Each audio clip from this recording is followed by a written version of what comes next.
Hi, and welcome to another episode of Growth Talks podcast. It's a place where you can find tools, techniques, advice, suggestions, and so much more on personal and professional growth and development from experts in these areas. My name is Snezhana. I am a business coach and a leadership trainer and a host for you guys today. And I am so excited to introduce my guest for today. She's a fellow coach and accountability partner and a very caring occupational therapist. Annemarie, welcome on board. Thank you so much for being here. And sorry for a mouthful introduction. Thank you so much, Nesna. It's such an honor to be here on your podcast. And we've had such a journey in the last year when Right. it's just being alongside each other's journeys, and it's been such a pleasure. So yeah, I'm so excited to be here today. Thank you so much. And of course, people don't know this. So let me just say that we've been accountability partners for a year or over a year. And this is our journey. That's how we met. And yeah, I like what you do. I like your story. And so here you are today. Let's talk a little bit about it. Before we get into the topic of today's conversation, would you mind sharing a little bit about yourself? Absolutely. So I've been an occupational therapist for over 20 years. I trained in the Netherlands, originally born and grown up in the Netherlands until in 2006 we moved to New Zealand, where I continued my journey as an occupational therapist. Met my husband over here, who happens to be Dutch as well, which is Oh, quite nice. a coincidence. But yeah, after having children, I really felt a push to change directions. I really came to a place where I felt like I lost a sense of self. I lost any direction. It was such a life changer having kids on top of, still working and everything sort of on top of each other. And yeah, I hit a bit of a low there, but it really pushed me on a path of personal development and looking at different ways and how our mindset and how we can help ourselves. Um, yeah, to grow and to expand and to find that fulfillment back in life. Right. Right. And that's how I came onto the coaching path. And after doing lots of learning myself, I decided, like, yes, this is what I want to do. And I want to help other people get out of that place where they feel stuck and where they've lost their joy in life and just want to get, more out of life than what they're feeling. And definitely in the last few years, with the whole pandemic in the world, going around the world, it's been so challenging for so many people. And I think so many people have hit rock bottom and are in a place where they feel stuck. And it's so hard to do it on your own. Right. Right. So Yes, yeah, absolutely. Yeah, you're right. And you brought a very good point there about the pandemic. I think this has been a problem for a very long time. It's yeah, just that, us being confined to one space with all our family or friends or, whatever we ended up being during the lockdown, and different countries had different rules, of course. It brought out that need to kind of check in with yourself more, see what you really want, where you want to go, what your direction is. If you have an idea, if not, then trying to figure it out and see how all that goes. So, yeah, well, I'm grateful that you found a coaching path because that kind of led to where we are today. So, Anne absolutely. Marie, you in our chats and this year that I've known you, you come across as a very caring person, and I think this is the highlight of Thank our you. partnership. And then there was a post that you did maybe about a month ago or so, where you talked a little bit about work-life balance and how important that is. And then also you talked a little bit about resilience and how resilience plays into all of that. So that's Yeah, the topic for our talk today. And I wanted to ask you a little bit more about, well, not the post, but the whole idea behind it. So can you just briefly talk about the work-life balance? What do you see as one of the biggest challenges for business people when it comes to work-life absolutely. balance? Yeah. So yeah, I just want to mention as well, like I work mostly with healthcare professionals, Mhm. but I think a lot of what I see is applicable to most most of us really. Right. And because one of the biggest challenges that we face nowadays is that we're continuously to overflow in personal life. And it can be because, a lot of us are now working from home, especially since the pandemic. Workplaces have shifted into the home environment. Right? And yes, and being able to set a boundary between what is work and what is personal life, as well as, our technology has such a big place in our lives. We're constantly getting notifications from emails, from, Right. messages, phone calls, and even outside of work hours. We still get that. As soon as a notification comes on, it's so hard to think like, oh, I'll leave that till tomorrow. That can wait till Yeah. tomorrow. There's a lot of us have this instant reaction like, oh, we need to reply. I need to know what this is about because it's outside of work hour. Maybe it's important, rather than just leaving it for what it is and get back to it the following day.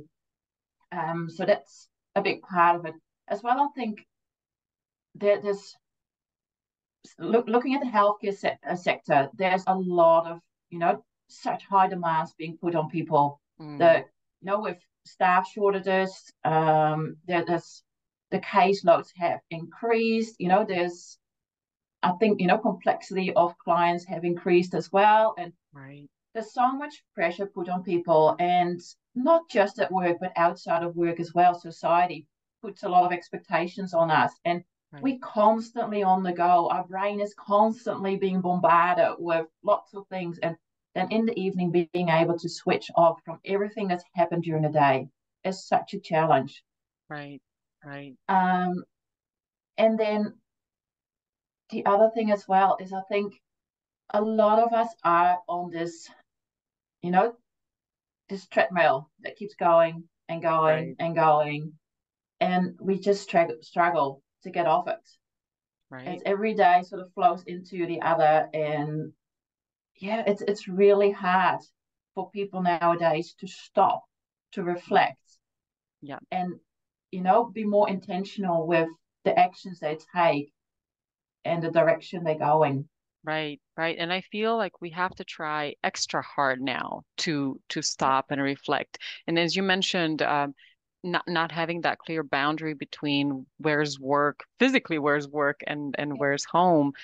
I remember when before I started working from home, I had that, I'm off, I'm out of the yeah, office, I'm on my way home, everything is great. I have that walk back home to kind of process what's been happening at work, get ready for after work life. And then the next day, I feel recharged and refreshed. Of course, there are days when things get busy, but that's yeah, the gist of it. And then when I started working from home, I realized, I mean, I enjoyed it. Part of it was really yeah, good, but part of it was, yeah, I don't have that walk home anymore. no, There's no time to, you reflect in two yeah, minutes and then you're off yeah, onto the next thing. So it yeah, took me personally a lot of effort to say, okay, no, this is where yeah, you stop, even though you work from home. Maybe you can go for a walk. So I started walking after work or after yeah, hours to be able to just unwind. And then I started doing other activities that helped me break that, even though physically I'm still in the same place, but yeah, mentally to create that break.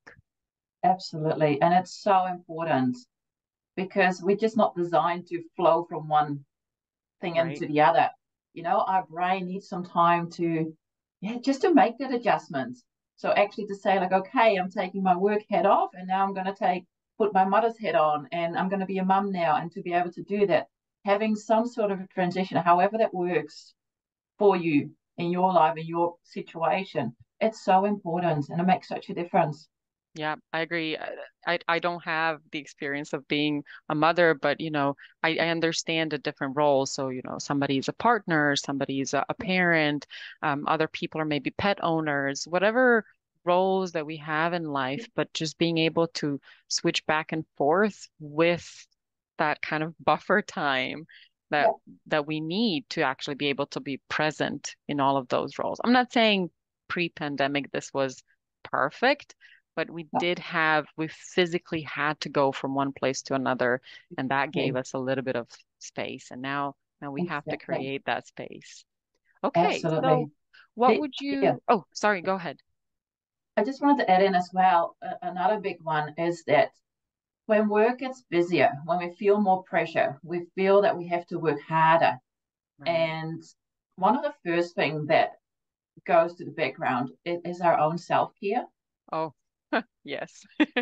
And I think that's, yeah, when we just keep going and going, and I'm still guilty of that sometimes, I have to admit, Yeah, same here. when life gets really busy, I go into work mode and I just get into the zone and I want to get it done. But the difference between just going nonstop and then at the end of the day, just having to crash and not having any energy left to cook yourself a proper meal, to go out for a walk or do some exercise, or actually to have energy left to be social and, fill up your cup that way, it makes such a difference. And one of the things that I believe makes a massive difference, if you get really clear for yourself on what your non-negotiables are. So Mm, this could be, that you every hour you take like a mini break, like a mini brain break, right, by walking away from your desk and going outside, get some air, or walking somewhere to get a glass of water, drink a glass of water, and then come back. And if you can consistently do that, it's amazing how at the end of the day, you actually feel a lot better. You actually have some energy in your tank to right, do things that, that actually nourish and look after yourself. And that gives you energy again, to keep going again the following day. right, right. Well, it's good that you added this because my next question was going to be, what are some tips or advice or any tools that we can use how to deal with these challenges in creating work-life balance? And you mentioned that one of them is actually defining our non-negotiables in our day or our week, in general, maybe as well. Yeah. And Okay. and there can be little things like, okay, any work related emails, messages, phones are turned off after 7 o'clock in the evening. Mm, That is just a non-negotiable that gives you, a few hours right, to slow down and to wind down so that you can actually, get ready for sleep. It can be right, that you say, like, okay, no work on a Sunday. That's my non-work day. That's non-negotiable. It can be, that you drink an X amount of water each day. That's going to be your non-negotiable because, when you're hydrated, you function better. right, Um, it, right. it can be, yeah, If I may add, as you're mentioning these, sometimes non-negotiables are things that you must absolutely, you want to do. So I know some people really enjoy certain activities like yeah, sports or dance. And so yeah, their non-negotiables are going to be, this has to happen no matter yeah, what's going on. I'm going to schedule everything around this particular event because for me, that means recharging my batteries. So I guess absolutely. Yeah, sometimes even if we have an activity that we really enjoy, that should be something that's a must do during the week. absolutely. Absolutely. That's a non-negotiable. And just Right. finding your own patterns and that fits into your own lifestyle. And it's about experimenting with it as well. Because often Mm, people feel like, oh, we're trying something new and it doesn't work, and you beat yourselves up, and it's kind of like, oh, it's not going to work. But right. just experiment. Say for the next week, I'm just going to try to have my non-negotiable to be in bed by 9:30. That's my non-negotiable for this week. And Right. and just have a play around with it and see what works, what doesn't work, and allow yourself to tweak things along the way. Right. And you mentioned a very important aspect there that I don't know if it has much to do with work-life balance, but I just wanted to mention it, the experimentation. I think we've somehow stopped experimenting in our lives, not at work. I guess some people have this as part of their job description, but we stopped experimenting. I don't know if this is the influence of social media or just the fast pace of life that we have nowadays, but it feels like whatever we start, that has to be it. And if it's not it, then as you said, it's, oh, I'm not good at this, I'm not competent, or it becomes this big deal instead of seeing it as oh, let me try this and see where it Yeah, takes me. It sounds like yeah, we've lost this um, idea of let's just try it out. yeah. Because we're so hard on ourselves. Mm. We want to be perfect. There's so many perfectionists of us out there. We're high achievers and we want to do it right the first time round. Right. And the whole thing, as soon as you label something as an experiment, you allow yourself to fail. Yes. Like, it's not that you're failing, but it Yeah. takes that pressure off. Yeah. Yeah. Absolutely. Another concept that you talk about is resilience. Um, for those of you who don't know what resilience is the ability to bounce back from a failure, a mistake, or a mishap in life in general. So, can you share how do you see resilience fitting into work-life balance or us working on work-life balance, if it fits at all? I truly believe, when we feel more resilient in ourselves, we're not getting too dragged away. Like, there's a lot to resilience. There's a lot of elements that come into practice, but it all helps us, to be the best person we want to be by Right. being resilient. And I just want to sort of talk about one aspect of resilience, and it's about having a level of psychological and emotional flexibility Hmm. that will allow you to bounce back a Hmm. lot quicker, Right. because so many of us struggle with uncomfortable feelings and uncomfortable emotions, and we try whatever we can to avoid it. Yeah. So it could Yes. be, oh, something happened during the workday and you're just ruminating on it and you can't let go of it. And, all you want to do is for it to go away, and you grab a glass of wine and maybe another one. And, you know, but it's not helping, because the next day we even feel worse. And Yeah. it's just like an ongoing cycle we're going to end up in. And I think part of building resilience is how you deal with discomfort, that you learn to sit with discomfort and sort of accept it and see it for what it is. And there's little tools, Mm. people can do and use to not sort of get hooked by thoughts and feelings as they come up and being dragged around with it. And it totally takes you off the path of, the person you want to be or the direction you want to head, the goals you want to achieve, Right. but rather that you can acknowledge and accept them for what they are. But at the same time, whilst they're still there, you can still take committed action towards becoming the person you want to be, and the dreams and the vision you've got for yourself Right. in the future. And I think that's a big part of the resilience that will help you bounce back a lot quicker. Mm. Right. I like that. I'm processing what you just said. I really like that. It sounds like the first step there is just awareness. Us being aware of how our level of comfort with these feelings and thoughts, and just there's a book that's called How to Be Comfortable with Being Uncomfortable. Yep. And I think personally, I've struggled with that for a long time because, I was one of those people who I start something, I get it done. I try Yep. something, I'm good at it. Or, if I fail, they're very small failures that don't even count as failures. And then it really hit me about just a couple of years ago. I was almost 30 when I experienced a bigger failure, and I had no idea what to do with that Yeah. because Yeah. I just didn't learn how to deal with these feelings of just feeling not capable.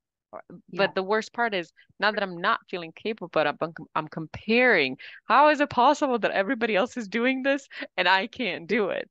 Yeah. And so for me, it was a lot of learning to get Yeah. to the understanding that it's okay. I mean, Yeah. you'll get over it.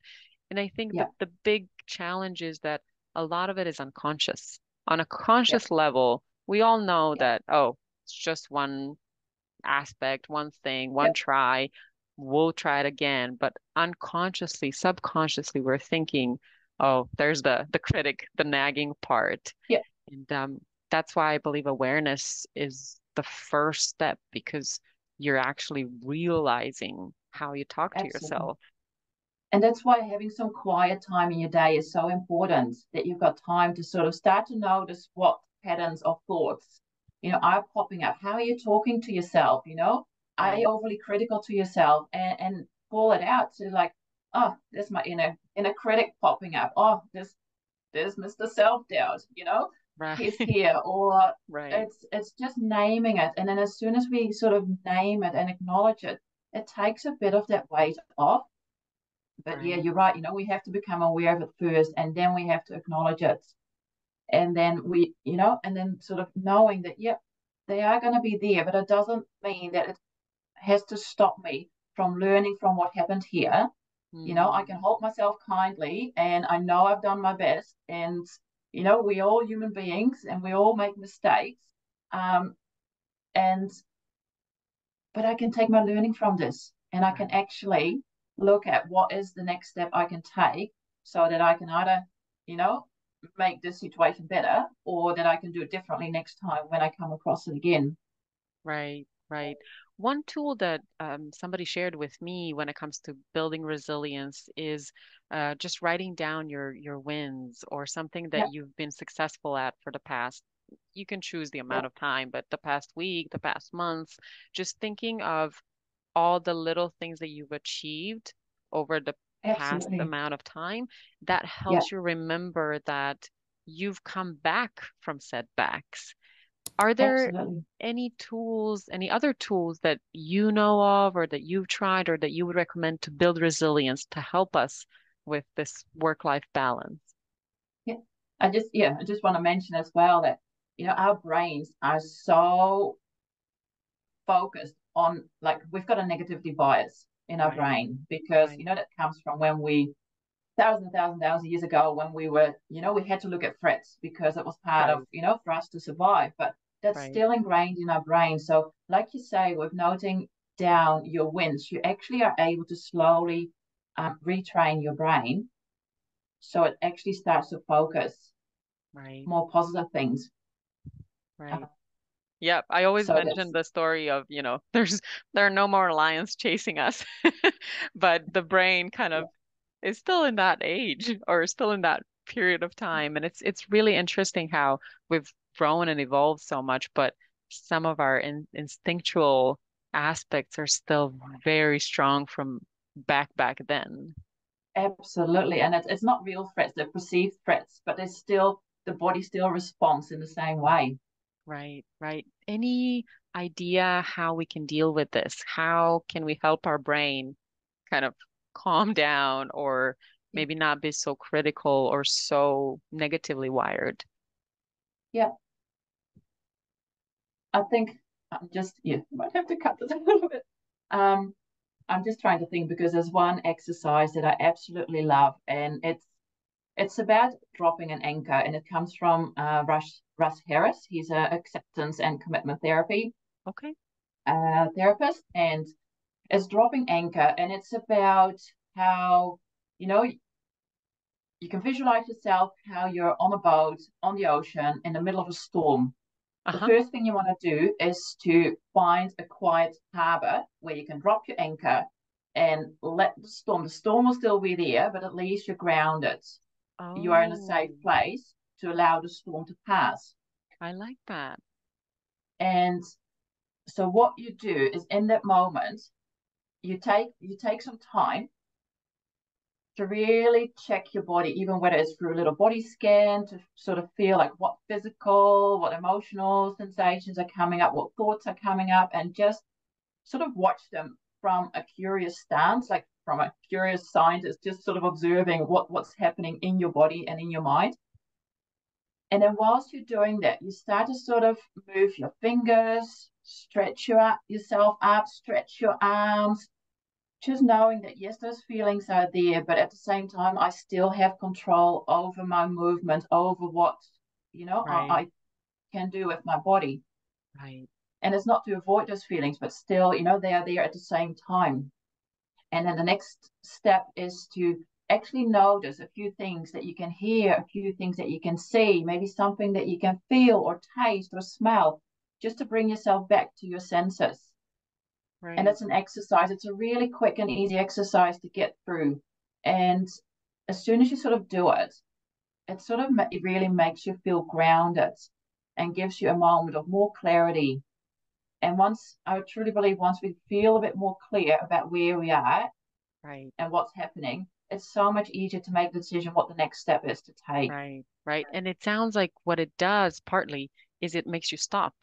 Because Yeah, even I notice it yeah, with myself when the negative thoughts come, it's like a yeah, spiral and it's yeah, so fast. And all of a yeah, sudden you're thinking about what disaster is going to happen 5 years from yeah, today because yeah, it just you get into the mode and that particular exercise, it sounds like apart from you seeing that you can control at least your body, it yeah, also makes you stop and just kind of, yeah, like you say, ground yourself.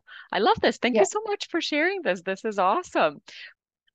Now, Anne-Marie, I know we can talk about this topic forever and ever. It's, covering work-life balance and resilience in 20 minutes doesn't really do it justice. But before we wrap up for today, I would love to ask you if there's anything else that you would like to share to kind of close the loop for today, at least. And I truly want to acknowledge that, there's so much to it. And there's also not one size fits all when it comes to finding that work-life balance. And, Right, life happens and it has its ebbs and flows. But it's finding what works for you. And I think the last thing I really want to add is about when we get really busy and when we go through the motions of our life, it's so easy to lose track of what our values are and what we stand for as a person right, and what shapes us as the person we want to be. And within coaching, this is quite an important element to become right, clear, on what your values are.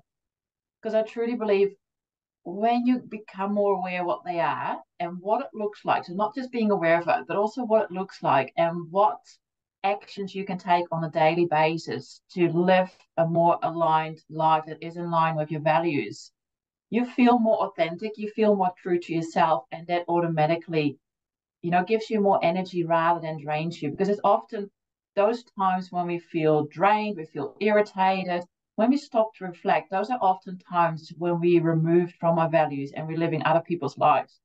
right. Ooh, that's quite a bit to end the conversation with. I feel like we can definitely take this whole topic and move it Yeah, to another idea, but I agree with you. Being clear on our values and also knowing that they change over time. Our yeah, values may be one thing when we're 20 and then a completely different thing when we're 40, but just having absolutely. clarity on what they are definitely helps us Yeah. know what actions to And take. knowing what you can do on a day-to basis to live more aligned. And these can be really tiny things. They're not big things, but it can be if you value connections, spending some quality time with your family or friends without being distracted by phones or technology or other things, but just being, spending a bit of time just being actually present. Right. And it lifts you up, it gives you energy. It makes such a difference. Right. I think hopefully we've shared some really good tips here for everyone to follow. We covered, what challenges there are with work-life balance and talking about being overwhelmed and we shared a little bit of how to deal with that. And then we kind of transferred to resilience and talked a little bit more about that. And again, I love that exercise that you shared with us. And then now this kind of wrapping it up with values, it really I think we've given them a little bit of a, in a nutshell, what all this is about. Of course, we can go on and on about it, and as you mentioned, it's not one thing fits everybody.